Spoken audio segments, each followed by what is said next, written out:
نحمد ونصلي على رسول الکریم اما بعد فاعوذ باللہ من الشیطان الرجیم بسم اللہ الرحمن الرحیم۔ ہم قرآن مجید کی تفسیر کر رہے ہیں اور آج ہم پارہ نمبر 2 شروع کر رہے ہیں، آیت نمبر 142 سورہ البقرہ۔ اعوذ باللہ من الشیطان الرجیم بسم اللہ الرحمن الرحیم۔ سيقول السفهاء من الناس ما ولاهم عن قبلتهم التي كانوا عليها قل لله المشرق والمغرب يهدي من يشاء إلى صراط مستقيم۔ اس کا ترجمہ ہے، ان قریب نادان لوگ کہیں گے کہ جس قبلے پر یہ تھے اس سے انہیں کس چیز نے ہٹا دیا۔ آپ کہہ دیجئے کہ مشرق اور مغرب کا مالک اللہ تعالیٰ ہی ہے، وہ جسے چاہے سیدھی راہ کی ہدایت کر دے۔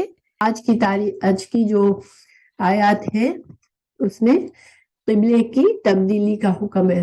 اللہ تعالیٰ نے اصل حکم، جب قبلہ چینج کی تبدیلی کا اصل حکم آنے سے پہلے آپ صلی اللہ علیہ وسلم کو اور مسلمانوں کو ایک طرح سے متنبع کر دیا، تیار میں ذہنی طور پر تیار کیا کہ جب قبلہ چینج ہوگا، قبلے کی تبدیلی کا اصل حکم آئے گا، تو اس وقت بتا دیا کہ جب اصل قبلہ تبدیل ہوگا تو بہت سے بیوقوف نادان لوگ جو اسلام کے دشمن ہیں وہ اعتراضات کریں گے اور مسلمانوں کو کیسے جھگڑیں گے کہ تم جو ہے تمہارا قبلہ کیوں بدلا ہے، ٹھیک ہے، تم ایک ڈائریکشن میں نماز پڑھ رہے تھے، اب تم دوسری ڈائریکشن میں کیوں ہو گئے؟ کیونکہ جب رسول اللہ صلی اللہ علیہ وسلم مدینہ گئے ہجرت کر کے، آپ کو پتہ ہے خانہ کعبہ میں آپ صلی اللہ علیہ وسلم نمازی پڑھتے تھے، ٹھیک ہے، مگر باقاعدہ ایک تو باجماعت نماز تو ہوتی نہیں تھی، تو آپ صلی اللہ علیہ وسلم جو تھے اس انداز سے بیٹھتے تھے، چونکہ کعبہ ہے، اس کے ایک اسکوائر ہے، اس کے چاروں دیواریں میں کسی ڈائریکشن میں بھی ہم بیٹھ کے نماز پڑھ سکتے ہیں، بیکاز اس کی چاروں دیواروں میں سے کوئی بھی ڈائریکشن لے لے، گویا مشرق مغرب شمال جنوب کوئی بھی دیوار کی طرف ہم کریں گے حرم شریف میں بیٹھ کر تو ہمارا قبلہ صحیح ہوگا۔ تو مکہ میں تو یہ ایشو ہی نہیں تھا، اس لیے کہ آپ صلی اللہ علیہ وسلم کیا کرتے تھے کہ اس طرح سے بیٹھتے تھے کہ آپ کے سامنے ایک تو کعبہ ہوتا تھا، دوسرا بیت المقدس بھی ہوتا تھا، ٹھیک ہے۔ اب بیت المقدس کیا ہے؟ بیت المقدس جو مسجد اقصی ہے وہ ڈائریکشن، ٹھیک ہے، تو مسجد اقصی کہاں پر ہے؟ مسجد اقصی فلسطین میں۔ آپ صلی اللہ علیہ وسلم مکہ میں اس طرح سے بیٹھتے تھے نماز کے لیے، اس طرف رخ کرتے تھے کہ کعبہ بھی آتا تھا سامنے اور اسی رخ میں آگے جا کے بیت المقدس بھی ہوتا تھا۔ جب آپ مدینہ تشریف لے گئے ہجرت کر کے، تو مدینہ جو ہے وہ ایک طرح سے بیچ میں ہے، ٹھیک ہے، مدینہ بیت المقدس کے راستے پر، جیسے اگر ہم مکہ سے چلتے ہیں تو بیت المقدس سے مدینہ پہلے آتا ہے اور پھر بیت المقدس آگے چل کے آئے گا، ٹھیک ہے۔ تو اب مدینہ میں 2 ڈائریکشنز ہو گئی، ایک شمال کی اور ایک جنوب کی، ٹھیک ہے۔ تو جنوب میں بیت المقدس، شمال میں خانہ کعبہ۔ اب یہ پاسبل نہیں رہا کہ اب خانہ کعبہ کی طرف اگر آپ رخ کرتے نماز پڑھنے کے لیے تو اب یہ پاسبل نہیں تھا کہ بیت المقدس کی ڈائریکشن بھی ہوتی، ٹھیک ہے۔ اب کیا ہو گیا کہ یا تو آپ بیت المقدس کی طرف ہوتے تھے یا پھر آپ کعبہ کی طرف۔ تو پھر اس وقت جب ہجرت کی تو آپ صلی اللہ علیہ وسلم نے مسلمانوں کو کیا حکم دیا کہ ہمارا قبلہ ابھی بیت المقدس ہی ہے، یعنی کہ خانہ کعبہ ابھی اللہ نے اسے قبلہ نہیں بنایا، تو ہمارا قبلہ ابھی کیا ہے؟ بیت المقدس ہے۔ بیت المقدس جو ہے وہ یہودیوں کا بھی قبلہ وہی تھا اور عیسائیوں کا بھی وہی تھا۔ ایک جگہ ہے سخرا، ایک پتھر، وہاں پر ایک اسٹون رکھا ہوا ہے جس کے اوپر انہوں نے ایک بلڈنگ سی بنائی ہے. اگر آپ کبھی دیکھیں تصویروں میں، مسجد اقصی کے باہر کی طرف ایک انہوں نے ایک گنبد سا بنایا ہے، اس کے اندر صخرہ رکھا ہوا ہے. تو وہ صخرہ جو ہے اس کی طرف منہ کر کے یہود اور نصارہ پڑھتے تھے. لیکن کس طرح کہ ایک جو ہے مشرق کی طرف، صخرہ کی مشرق کی طرف، اور دوسرا مغرب کی طرف سے اپنا ڈائریکشن. تو یعنی وہ دونوں بھی، ان کی ڈائریکشن سیم نہیں تھی، لیکن بیت المقدس میں ہی مشرق اور مغرب کی طرف، صخرہ کی طرف پڑھتے تھے دونوں. ٹھیک ہے. تو آپ صلی اللہ علیہ وسلم نے مسلمانوں کو حکم دیا کہ ہمیں، جب آپ صلی اللہ علیہ وسلم ہجرت کر کے مدینہ گئے تو کس ڈائریکشن میں نماز پڑھی جاتی تھی؟ مسلمان کس ڈائریکشن میں پڑھ رہے تھے؟ بیت المقدس کی طرف. اور بیت المقدس جو تھا وہ، اب مدینہ سے اگر ہم دیکھتے ہیں تو مدینہ سے بیت المقدس جو ہے وہ بالکل اپوزٹ ڈائریکشن میں تھا. یعنی کہ اگر مدینہ میں کوئی بیت المقدس کی طرف ڈائریکشن کرتا ہے تو اس کی کمر، پیٹھ اس کی مکہ کی طرف ہو جاتی تھی. ٹھیک ہے. اور یہ حکم آپ صلی اللہ علیہ وسلم نے مسلمانوں کو دیا تھا کہ ہم کو ابھی حکم نہیں آیا ہے کعبہ کی طرف منہ کر کے نماز پڑھنے کا، تو ہمیں ابھی اسی ڈائریکشن میں نماز پڑھنی ہے. ٹھیک ہے. تو یہ کتنا عرصہ رہا؟ 16 سے 17 مہینے تک. ٹھیک ہے. یہ چلا تھا 16 سے 17 مہینے تک. آپ صلی اللہ علیہ وسلم کو بہت خواہش تھی کہ اللہ تعالیٰ مکہ کو، جو کہ آپ کو پتا تھا کہ مکہ جو ہے وہ، یعنی کہ خانہ کعبہ جو ہے وہ مسلمانوں کا قبلہ ہے. تو آپ کو بڑی خواہش تھی کہ اللہ تعالیٰ یہ حکم دے اور ہم اپنے قبلے، اپنے صحیح قبلے کی طرف نماز پڑھیں. مگر یہ اللہ کی حکمت تھی کہ ابھی تک حکم نہیں آیا تھا، اور مسلمان جو تھے وہ رسول اللہ صلی اللہ علیہ وسلم کے حکم کے مطابق بیت المقدس کی طرف نماز پڑھ رہے تھے. ٹھیک ہے. منہ کر کے. پھر کیا ہوا کہ اللہ تعالیٰ نے جب ایک سال 16-17 مہینے مدینہ میں ہو گئے مسلمانوں کو، یعنی تقریباً 1.5 سال ہو گیا، اس وقت اللہ نے پہلے تو قبلے کی تبدیلی کا حکم دینے سے پہلے یہ پہلی آیت نازل فرمائی، جس میں فرمایا کہ ان قریب نادان لوگ کہیں گے کہ یہ ان کا قبلہ انہوں نے کیوں بدل دیا. اس کا مطلب کیا تھا کہ اللہ تعالیٰ ان قریب قبلے کو تبدیل کریں گے اور مسلمانوں کو کعبہ کی طرف منہ کر کے نماز پڑھنا ہوگا.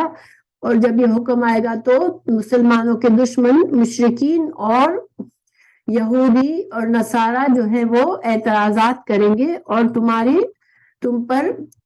دین پر تانے دیں گے کہ یہ کیسا دین ہے کہ کل تو مشرق میں نماز پڑھ رہے تھے منہ کر کے اور آج مغرب میں نماز کر رہے ہیں منہ. تو یہ اللہ تعالیٰ نے مسلمانوں کو سمجھا دیا تھا پہلے سے. ٹھیک ہے. تو اب ہم اس آیت کو پڑھتے ہیں.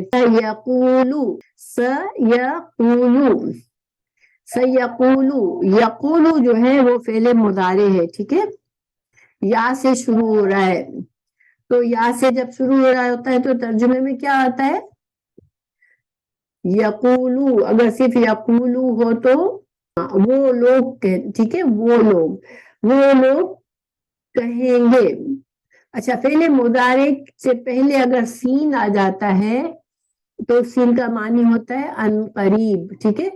وہ فیوچر کا معنی بن جاتا ہے. آپ کو پتہ ہے کہ فعل مضارع پریزنٹ اور فیوچر دونوں کے لیے استعمال ہوتا ہے، لیکن جب فعل مضارع سے پہلے سین لگا دیا جائے تو وہ پھر یقینی طور پر صرف فیوچر کے معنی میں ہوتا ہے.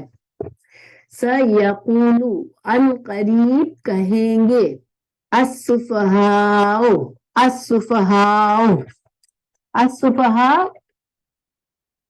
کا روٹ ورڈ کیا ہے؟ سین فاہا.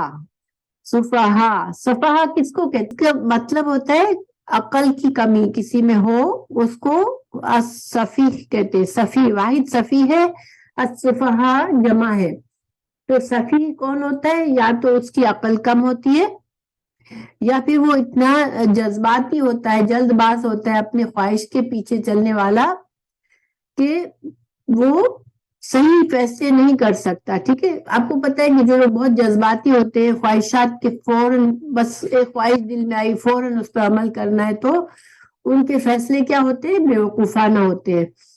تو بہت جلدی ایکٹ کرنے والے کو بھی سفیہ کہتے ہیں, اور جس کو نیچرلی طور پر جس کی عقل تھوڑی کم ہوتی ہے اس کو بھی سفیہ کہتے ہیں.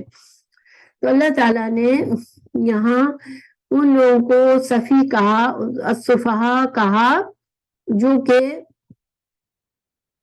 دین کو سمجھنے کے بجائے, اللہ کے رسول صلی اللہ علیہ وسلم کو یہ دین کو ماننے کے بجائے اس کی اعتراضات میں لگے ہوئے ہوں گے, جو بیوقوف, ان کو بیوقوف یہاں پر ضروری نہیں ہے کہ ان کی عقل کم تھی, مگر وہ خواہشات پر چلنے والے تھے. ٹھیک ہے, اور خواہشات نے ان کی عقل کو مار دیا تھا, ان کو صحیح دین سمجھ نہیں آتا تھا.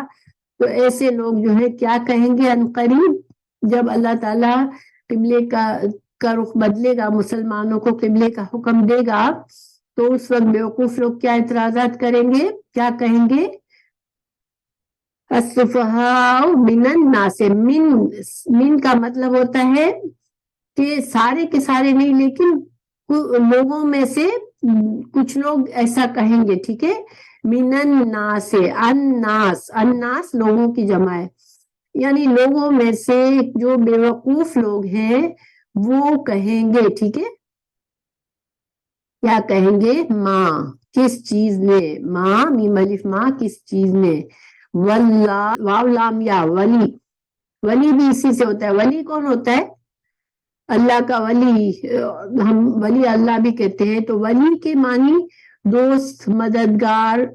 ٹھیک ہے, موالات کا رشتہ یہ بھی ولی سے ہے.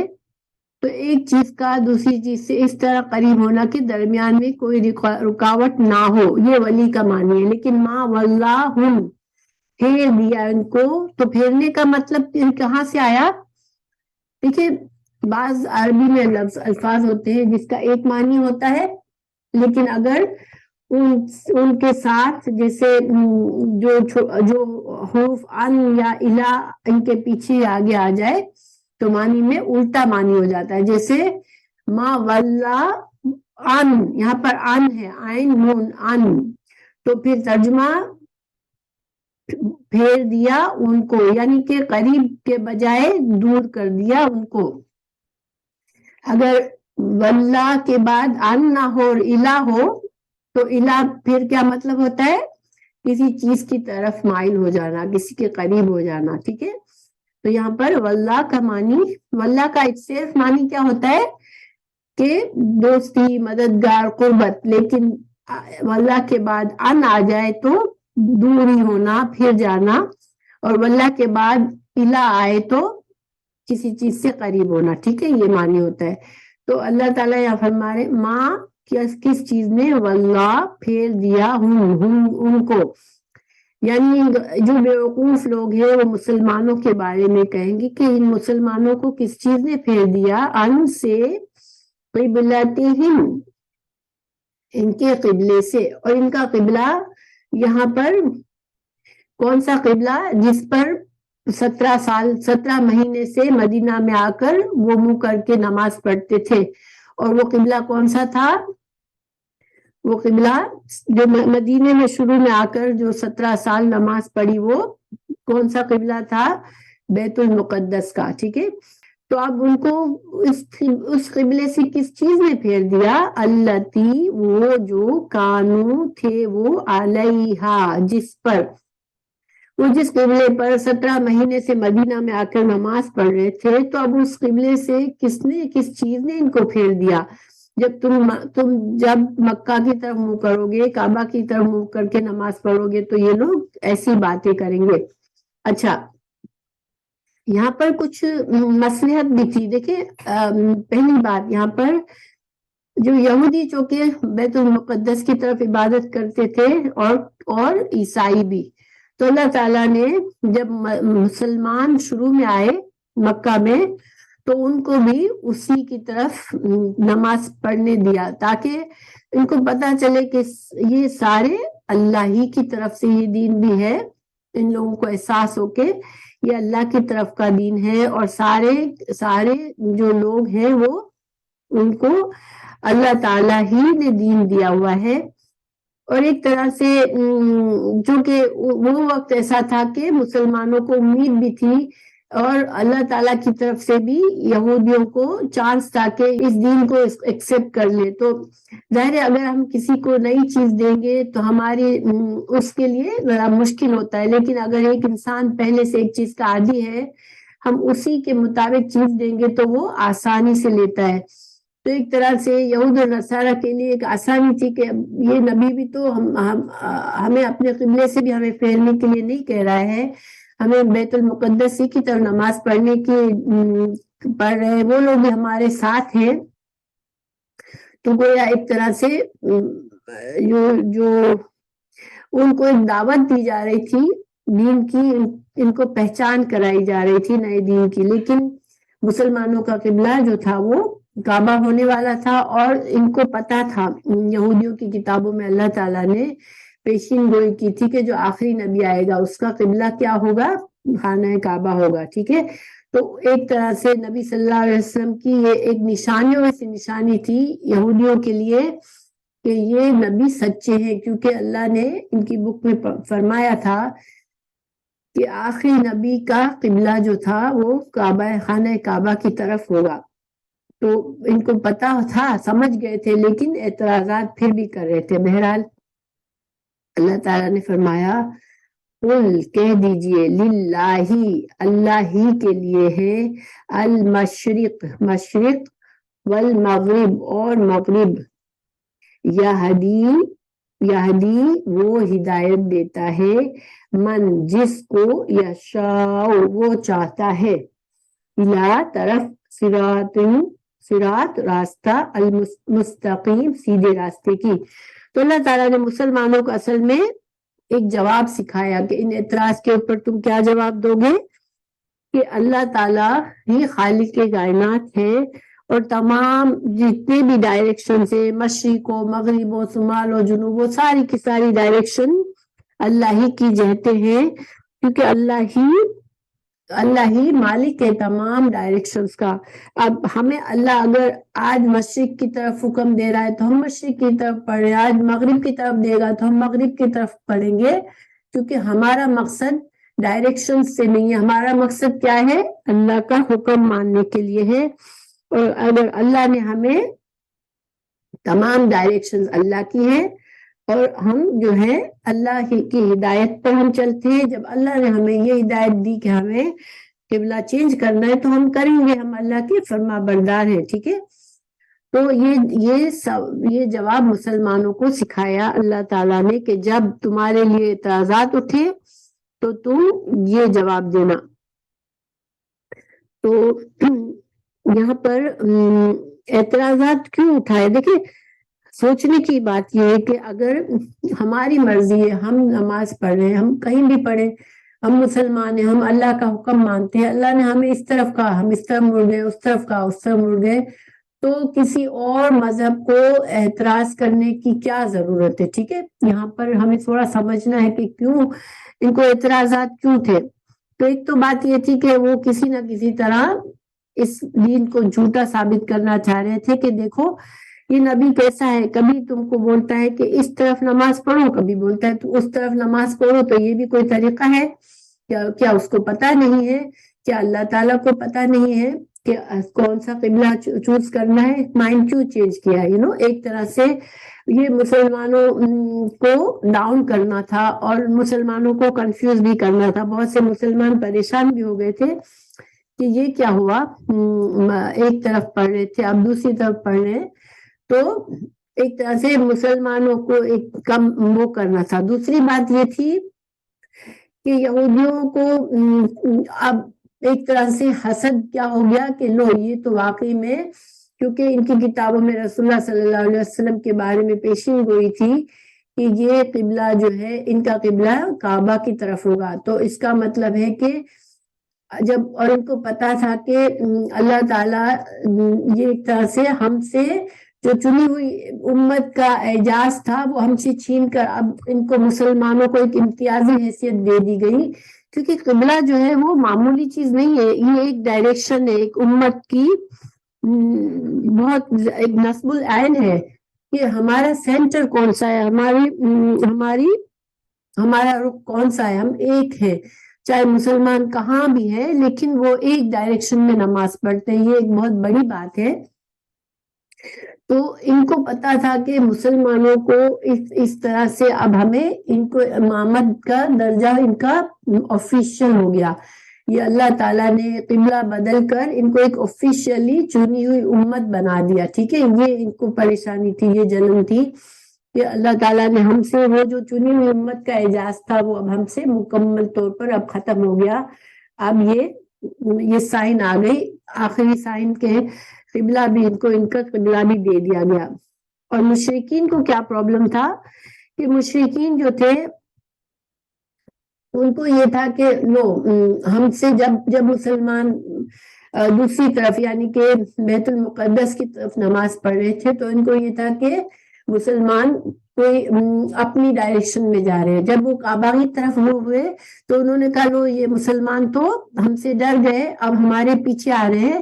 چونکہ مشرکین جو کیا کرتے تھے، جو اپنے آپ کو ابراہیم کی اولاد سمجھتے تھے اور وہ خانہ کعبہ ہی کی طرف عبادت کرتے تھے، حالانکہ اس میں انہوں نے بت رکھ دیے تھے اور وہ بتوں کی پوجا بھی کرتے تھے، لیکن ایک طرح سے ڈائریکشن ان کی قبلے کی طرف، ہمارے کعبہ کی طرف تھی.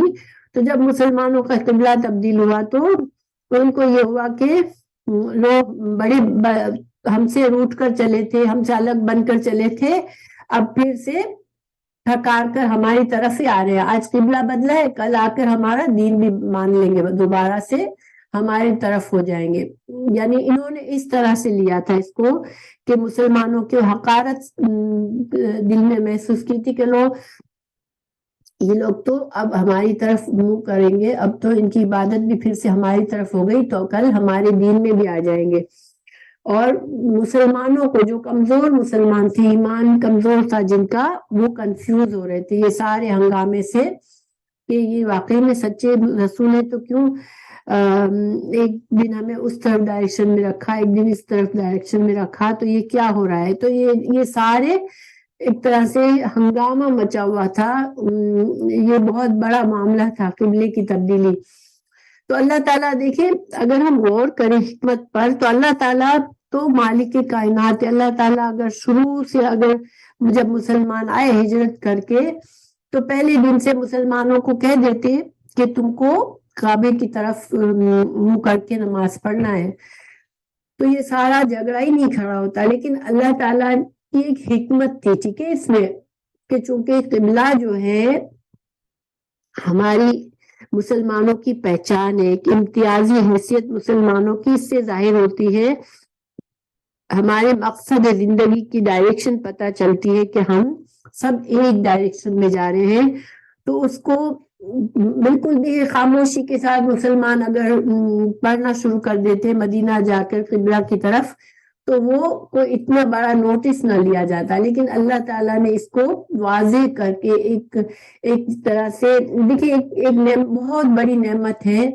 اگر اس کو اگر خاموشی سے چھپ کر کوئی دے دیتا ہے تو بعض اوقات اس نعمت کی کوئی اتنی قدر نہیں ہوتی، ان کی پہچان نہیں ہوتی کہ کتنی بڑی نعمت ملی ہے. اور قبلہ کا ملنا بہت بڑی نعمت تھی کہ اب مسلمانوں کو آفیشیلی اب مسلمان امتیازی حیثیت رکھتے ہیں اور مسلمان جو ہے اب ایک قوم بن چکے ہیں اور اس کا ایک مقصد ہے، ایک ڈائریکشن ہے اور اللہ کی مدد ان کو شامل ہے. تو یہ ساری اور مسلمانوں کو ایک بہت بڑی ذمہ داری دی جا رہی تھی قبلہ کی ڈائریکشن دے کر. تو اس وجہ سے ایک طرح سے ایک پراپر وے میں بہت ہی ایک اہتمام کے ساتھ یہ نعمت اللہ تعالیٰ نے مسلمانوں کو دی. اور دینے سے پہلے ان آیات سے مسلمانوں کے ذہن تیار کیے گئے کہ جب اعتراضات اٹھے تو تمہیں کیا کرنا ہے، کہہ دینا ہے کہ اللہ کے لیے ہے مشرق اور مغرب، اور اللہ جسے چاہتا ہے ہدایت دیتا ہے، اور ہم تو صرف اللہ کے فرما بردار ہے. اللہ نے ہمیں جو کہا ہم نے اس کو مان لیا. اللہ تعالیٰ نے اگلی آیت میں فرمایا وَكَذَلِكَ جَعَلْنَاكُمْ